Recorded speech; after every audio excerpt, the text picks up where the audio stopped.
Warning, stop hitting yourself.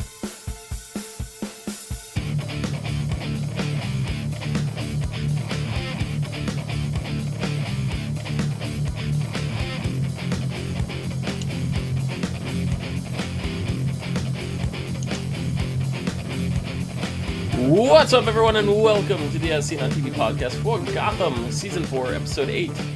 Stop hitting yourself. I'm your host, Dom. Joining me is Nikki and John. I just can't stop hitting myself. Stop hitting yourself.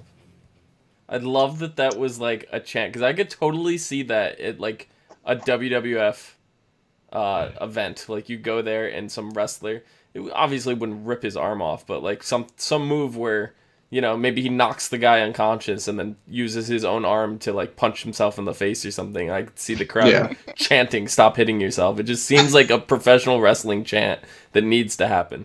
I don't watch wrestling anymore, but I would if this came back. If this started. But yeah, I'd come back if it started. But yeah, what'd you guys think of this episode? It was good. Yeah? More comic booky than I thought it would be, and I'm actually okay with that the show is starting to do that. Yeah. Mm-hmm. Yeah. I was kind of surprised that we didn't get any Bruce. Like, we haven't been dealing with Bruce for a little bit now. Right? I didn't miss him. I didn't miss him either. I didn't miss him at all. I tend to miss Bruce because that means no Alfred. Because I'm actually missing Alfred. That's what it comes down to. Yeah. But, I don't know, like, this was a nice break from Professor Pig, because we had 2 episodes of Professor Pig, and then we have this one, and then next week is Professor Pig. So, This was a good way to break it up without just shoving that all down our face all at once, I think. And it was a really fun episode. But I just love the spending more time in the Fight Club, and I hope this is a setting that we're going to see the rest of the season. Oh, I love this place. Believe me, we're not gonna not see it because Lee's now the fucking leader of the bullshit, so of course we're gonna see more of her, which means we're gonna see more of the Fight Club. Lee is not awful right now. Lee is fine when she's not around Jim. You just have, like, pent-up resentment from her and Jim being together. No. That she didn't do anything awful this episode. I didn't even like Jim when they were together, so I have no resentment of them being a couple. It's just I didn't like her character whatsoever. Yeah. Yeah. Red Bandit Chat says, one of my 2 favorite parts of this episode was Nigma's impersonation of the Penguin. That was fantastic. I love that. Like, him going back and forth doing, like, this Broadway play style thing, and, like, you know, and I'm going to continue to call it WWF Wrestling ring. Even though it's more like, probably an MMA fight with no rules or whatever, but yeah, you know, it's just the crowd and the chanting and all that reminds me more of the WWE. It reminds me of like the wrestling that was going on in Spider-Man, the Spider-Man movie, you know, with Macho Man in there. Mm-hmm. Yeah, you know, or Bonesaw, whatever. I don't know. It seems more like that to me. But Grundy's their main event star, and we start seeing precursors of him getting like his memories back. Yep. All he needs is a good few knocks in the head and he starts getting memories back. Yep. When usually it's the other way around. When people get knocked in the head, they start losing shit. So. Yeah. So, I don't know, start to get that, and then we know that the 3 villain ladies were going to be a prominent part of this episode. So I was like, oh god, Tabitha's gonna find him. I knew that was coming. So, like, because some of the memories he's getting back are of Tabitha. I think the only memories he's getting back are of Tabitha. He's getting a couple like little flashes here and there of some other stuff, but for the most, they were prominently Tabitha. And he just goes off, rips the guy's arm off, and starts beating him with it, and like absolutely loved it. That was great. So did the crowd. I mean, I loved it because it's TV and I know it's fake. If I was like sitting there watching WWF and I'm in the crowd and somebody ripped somebody's arm off and started beating them with it, I'd be like, ew. Ew. So later, Gators. Yeah. So, Yeah. it's just because it's fake TV. I could deal with it, but yeah. But Lee starts warning Ed. He's like, "You probably don't want to be making fun of Penguin. You're only gonna attract his attention, and you're gonna have him coming." He's like, "I'm not worried about him." And then, I of have course, Grundy. yeah, of course, Penguin does in fact get wind of it. Mr. Penn informs him, and this is where he orders the three girls to go see to go steal Ed. So Tabitha, Barbara, and Selena, they make their way down. They go to see Ed for themselves. This is where Tabitha sees Butch, except he's not Butch. He's Grundy. While that's going on, Barbara notices Lee there. And Selena's like, "You too. Like, we came here for a job. I'm gonna go do the job." Right. Like, what are you doing? I can understand Tabitha. That makes sense. But Barbara should not be this fascinated with Lee after everything that's happened. I can see why she is. I can't. Well, first, I mean, when she was dealing with Lee before, Lee was the damsel in distress, and now she looks up at Lee and sees a completely different person. That's intriguing for Barbara, because she has nothing better to do with her immortal life but to obsess. She's sitting there, Lee's standing up in the rafters, right? So Lee's obviously in a position where she's going to be around for a bit. Barbara can come back.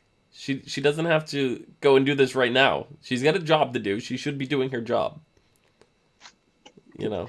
Should Barbara, be, but Barbara's still on that, I'm high and mighty because of Ra's al Ghul thing, and she, like I said, she is immortal now, pretty much. So she really doesn't give a shit about Penguin. She's just doing it because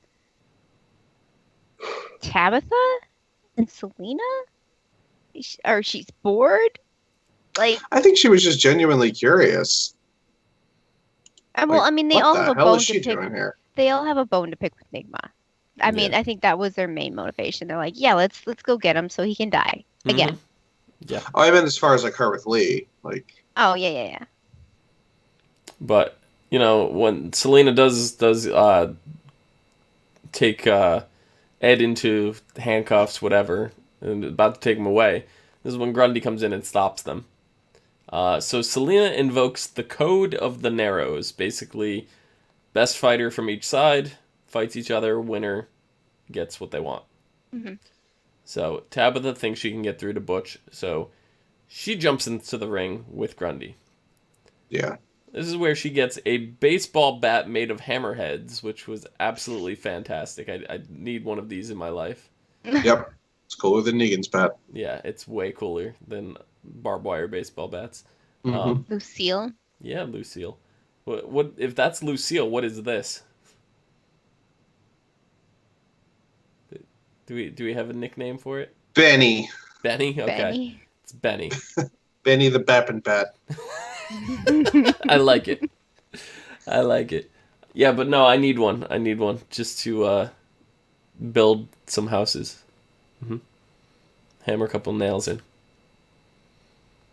The thing looked fantastic. I just want it as a display piece for my wall. I mean, to be fair, the armor that the first guy that Grundy took his arm after, like, that was pretty cool too. All the spikes he had everywhere. Yeah, it reminded me of, like, I don't know how familiar with wrestling any of you guys are, but it reminds me of the Legion of Doom. Basically from the late 80s, early 90s. But yeah, they were fantastic. But yeah, that guy, that.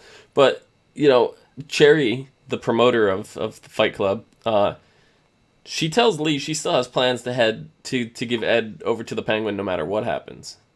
Well, I think that has to do with just allowing her to operate. Well, we find out that Cherry's actually in cahoots with Penguin. She's working for Penguin.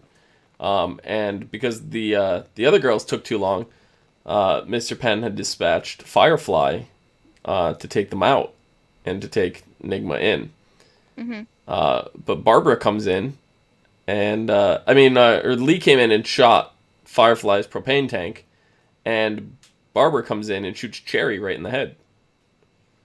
I was like, oh no, Fight Club's dead. Like, I was really worried. I thought this was going to be the last we saw of Fight Club. And then it turns out that Lee is trying to fix up Grundy. And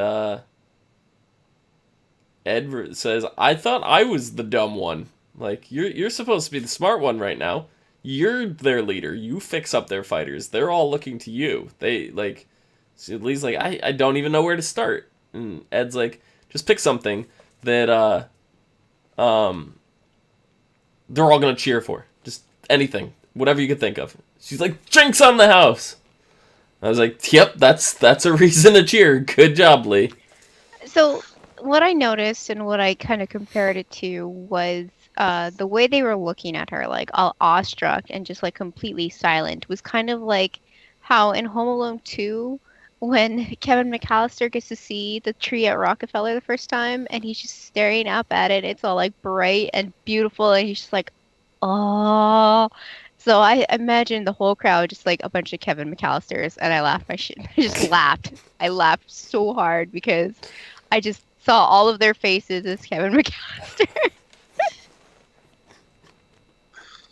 Now, as you were describing that, I'm picturing all of them putting aftershave lotion on their hands and touching their face simultaneously. Yeah. That's what I'm picturing the whole crowd doing. That's the first one, though. I know. Specifically said the Home I Alone know, 2. but I'm saying as you described that story, that's what popped into my mind. So, So,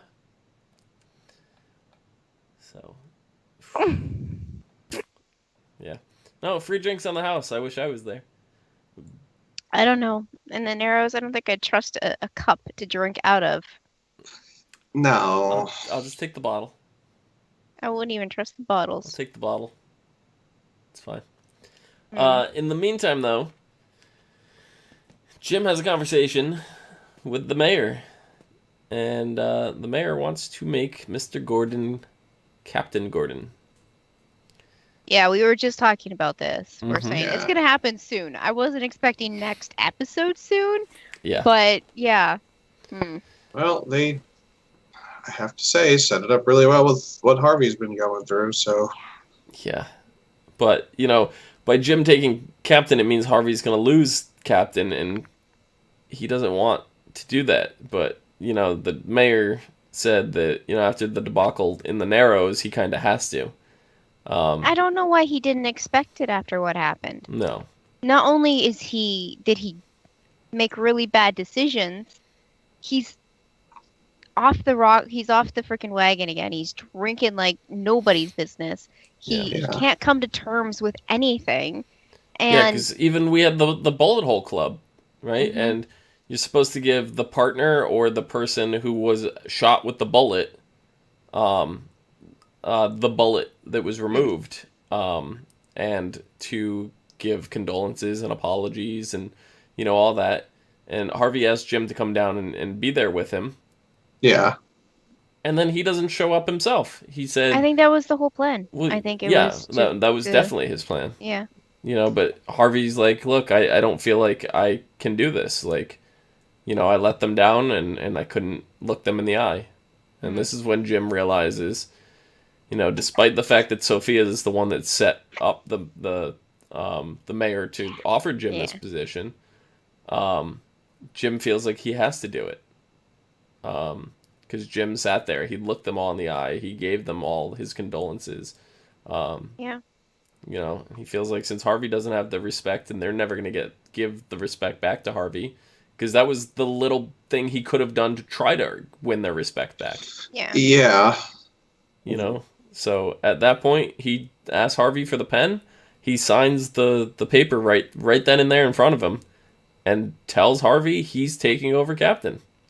Yep. And Harvey is obviously upset about it. And like I said before, I don't know what he expected from it, coming from dealing with all of this stuff. Like, he's dealing and not dealing, and then I don't know. Yeah. I'm not saying that. he's responsible, but at the same time, he's not responsible for the people he sent in. Well, he should be He under didn't the know they same were gonna mentality die. that he gave Yeah. to Jim a couple episodes ago. He should Is have. Yep. if I'm not the one in the captain spot, somebody else is going to get it. Mhm. And at that point, it's Right. best that one of them has it. And Yeah. at least with Jim, Jim's going to do the right thing. We may not like Jim, he may make some stupid decisions, but in the end, the stupid decisions he's making are still the right decisions, even though They're still better stupid. than what a lot of the other people would make. Yeah. Yeah. And Harvey's like, what would you have to do to get it? Pay. You have to pay up. Be prepared to pay up because nothing in Gotham comes free. Yeah. So it's Sophia's the one who set this up. So what does she want in return? She's manipulating Jim as much as she's been manipulating Penguin. And she's Jim telling. knows it though. Well, she's telling. yeah. She's telling Jim how much that she's pulling the wolves over the eye of Penguin, and she's doing the same thing to Jim. And I don't think he realizes it quite as much as Penguin now realizes it. Penguin's starting Penguin to catch knows on. for sure. Yeah. Well, Jim knows something is up because he really, really, really didn't want to. And he only signed because of the way Harvey was acting. So when he went to go back to Sophia and he was like, what is up with this? You need to tell me what's going on. How did you do it? And she just kind of like bat her eyes a little bit, but you could still see on his face like he wasn't buying her shit. He doesn't know what's up. And that he just wants answers, but he's not getting them, which is you could see the frustration in his face. But he's not going to push her. Yeah. I don't know. It's crazy. And she's manipulating Penguin just as much. She's spending all this time with Penguin, but at the same time, she's not. She's there, but she's working. And then when Penguin has to do something, she makes herself unavailable. Oh, I have to go sign this paperwork. I have to go do this. I have to go do that. You should get some chickens. And I'm like, what? And then she explains, how her father raised chickens and, like the whole background of that. And I'm just like, so he's going to get penguins instead of chickens. That's instantly what I was thinking. 'Cause basically what she was telling him is just to get a hobby to distract him from his stress. Exactly. So he goes and looks out the window and he sees this kid, Martine, being bullied. Old Martine. Yeah. Oh, boy. And then Martine goes and gets a can of kerosene, and he starts pouring it over the bully's backpack.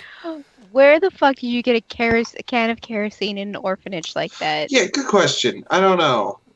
They have them just lying around next to the just toilet, so you can fill the toilet and do handstands over it and douse your flaming head in the kerosene. Yeah. Home Alone, yeah. I mean, right? We're still in Home Alone? No? No? It's not Home Alone 2 Lost in Gotham City? He's Oh my god. that boy is not well. I actually enjoyed the scenes with him and Penguin together, though. They were fantastic. And it's like, Penguin takes him under his wing. He's like, look, he's going to know you did this. You got to do something else, to like get back at him without him realizing, And I'm sitting there going, but his bag is covered in kerosene right now. There's no way the kid's just going to pick his backpack up and just walk home with a kerosene-covered bag. Like, he's going to realize that the thing smells and reeks of kerosene. Like, that's pretty bad as it is. I mean, they live, breathe, and go to school in the orphanage, so he doesn't really have to walk home. I guess, yeah. But I know, I get what you're saying. Yeah. Kerosene does not. It doesn't. It has a smell. It's not like roses or anything. No, and then backpacks are not exactly water resistant. Mm-mm. So all his books and his, everything is covered in. That was just bad news bears all around. But he takes him under his wing. But he's flunking math. That's what matters. Yeah, he takes him under his wing, and he's like, "Look, do you have anything that you can use to like help him? But we could use it to manipulate. We got to find his weakness and turn it into our strength." And that's when they find out, he's bad at math, so Penguin concocts this big scheme with him and gets this girl to befriend Martine, and then gets the girl to beat up the bully, and... Well, they were both bullying Martine in the very beginning. They Mm. were, like, double teaming him. Mm-hmm. So they were kind of a partnership, so to break that up by, like, for Martine to coax the girl to, like, be like, hey, look at my math, and give her an A+, of course, that gets him on her good side, so when Martine sets up that ruse with the wedgie and starts pretend crying and blames it on the other guy, of course she's gonna go beat the shit out of him because that's her A+ dude. Yeah. And then Martine's like, but you're my friend, and Penguin's like, no, we are not friends, we are conspirators. Friends stab each other in the back. Like that, no, we are not friends. And then as he's thinking of that, he realizes Sophia's his friend. And he realizes friends stab each other in the back. So, Yeah, that's when he connected all the dots because Mr. Penn told him that Gordon was now the captain, and he was in front of Martine, so he didn't flip out. Yeah. He held it together, but Boy, did he wanna. Oh, you could tell he just wanted to just start throwing shit and hitting people. Yeah. Because Red Bandit says, in chat that his other favorite part of this episode is Penguin teaching the kids how to commit crimes. Mm-hmm. That was fantastic. I really hope we see more of this dynamic. I really, really liked it. Well, I mean, but I'm sitting there at the same time going, Sophia walked in on him, practicing stabbing techniques. Mm-hmm. And you're just going to walk out of the room and let Penguin continually mentor this kid? Like, you're supposed to be running an orphanage where you're supposed to be caring about the kids, and you're going to leave him with Penguin? Well... Is Penguin going to adopt this kid now? She knew who Martine was, so she probably knows that he does have, like, a side where he acts out, and it's a good but bad situation to leave him with Penguin, because if he's not with Penguin, he's tearing shit up. But if he's with Penguin, he may be learning the bad things, but he's not causing trouble. Yet. But do you think Penguin's going to adopt this kid? Oh, no, I don't think he is going to adopt him. I hope he does. He does call him a conspirator, so maybe he'll just train him to be his own version of Selena. Maybe. That would be interesting. I would love it. Is there something in the comics about Penguin getting adopted a child or anything? No, but when has this show followed the comics? No, I know. I'm just usually they take very things loosely. Yeah, it's loosely based. So like even if he happens to run in like you said, just like mentor a kid, that would be in the comics loosely, right? Not necessarily. I don't know. Maybe. It's never been like a major plot point if it ever was. So. Right.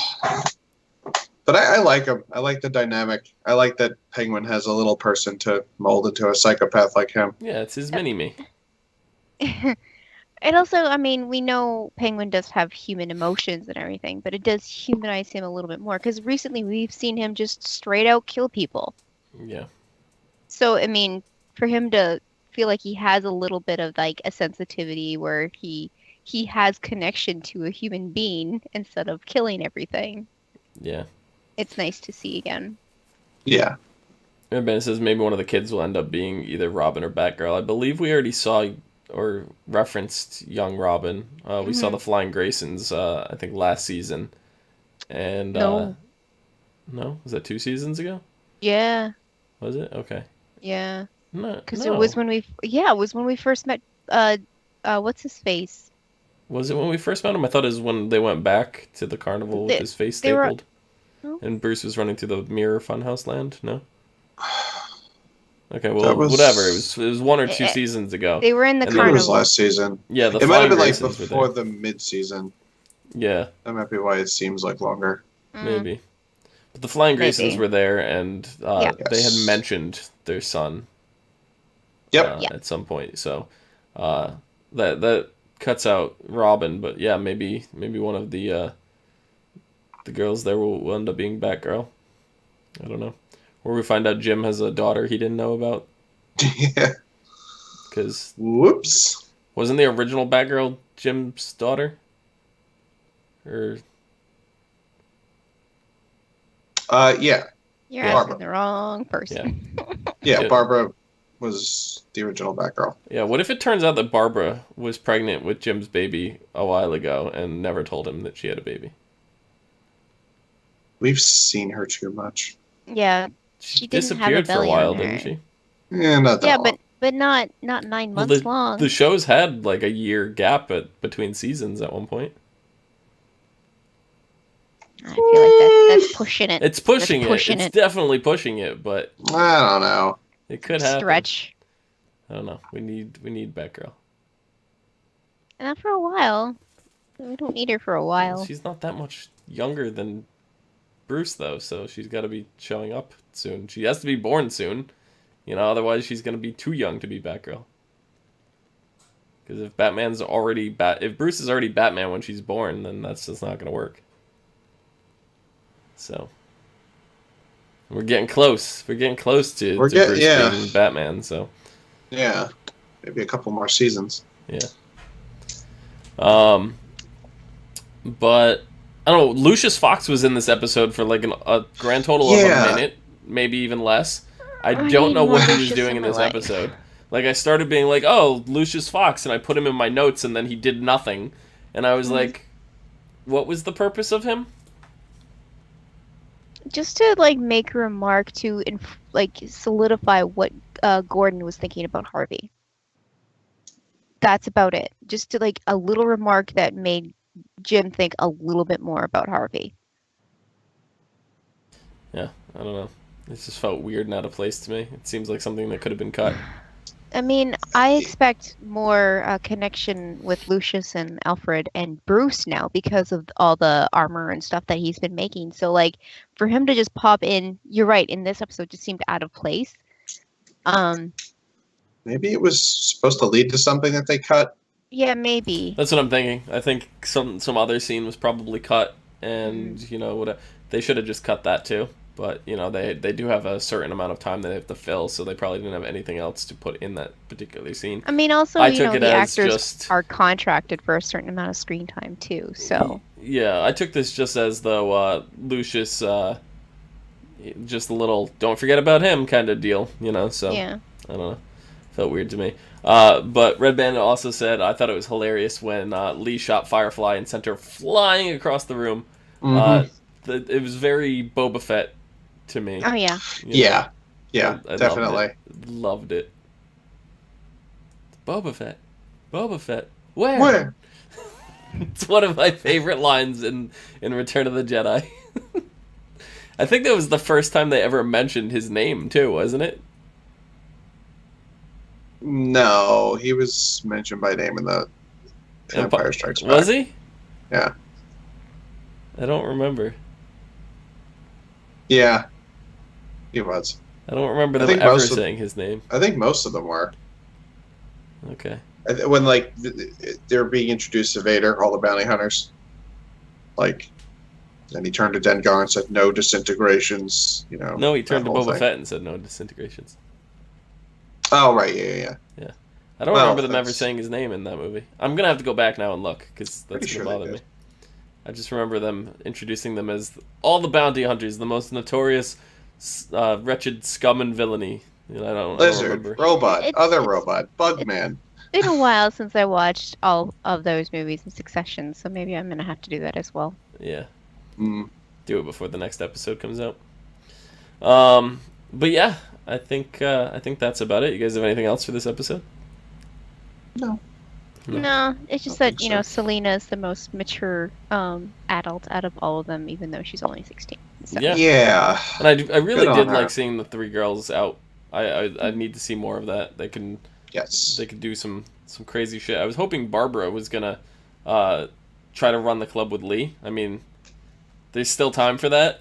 I would love to see something involved in that. They're not working for Penguin anymore, Right. so they can do whatever they. Well, I mean, until Penguin gets pissed and whatever, they can do whatever they want. Yeah, I honestly think that they would work great with Lee, and that would be really interesting dynamic to put Barbara and Lee together. Yes, I would love that. In some kind of life of crime kind of thing, as long Next as Lee thing gets you know, they're smooching faces. No. Ew. No. As long as Lee still gets to, fix up people and help with the the people in the Narrows, I I think think- she'll be okay with it. I think that's what's gonna happen. Lee's gonna be the face of, the leadership or whatever. Barbara's gonna run the logistics of the Fight Club while Lee can still like go off and run her clinic. But Yeah, because Lee already is like, I don't know how to do this, Mhm. so I see, that it's either that or Lee and Nigma are going to team up, and they seem to be decent team as it is, so it'll go one of either way. But next episode is called Let Them Eat Pie. Professor Pig continues to torment Gotham City, involving Jim Gordon whenever possible. Sophia and Penguin get ready for a fundraiser for the orphanage, and things don't go as planned when Professor Pig shows up as the chef. Oh boy! Meanwhile, Bruce's partying gets in the way of his relationship with Alfred. Yay, and that's more why Bruce. I didn't miss Bruce this episode because of his attitude last episode. I was His like, attitude was the best. no, it was I loved it. entitled little rich kid. That's what it was, Mm-hmm. and I hate that. Yeah, I'm just gonna buy this club. It's mine now. You can't come in. It's my tree house. You're not allowed in. He does go through this phase, so get used to it. Yep. Awesome. All right, so I think that's about it. Nikki, where can the people find you? On Twitter at LadyVenom24, LadyVenom24. John, where can the people find you? You can find me at No More on Twitter. You can find me down below at Phenomenon, PHENOMEDOM. Do-do-do-do. And you can find us all and more on Facebook, Gmail, G+, Twitter, MySpace, and right here on both Twitch and YouTube at /ASOTV podcast for some more podcasts for some of your favorite TV shows, games, and movies. Till next time. Thanks for waiting. That was like when, you have, say you're watching a stream and it freezes a little bit, and then the audio catches up when it Yeah. comes back in. It's like,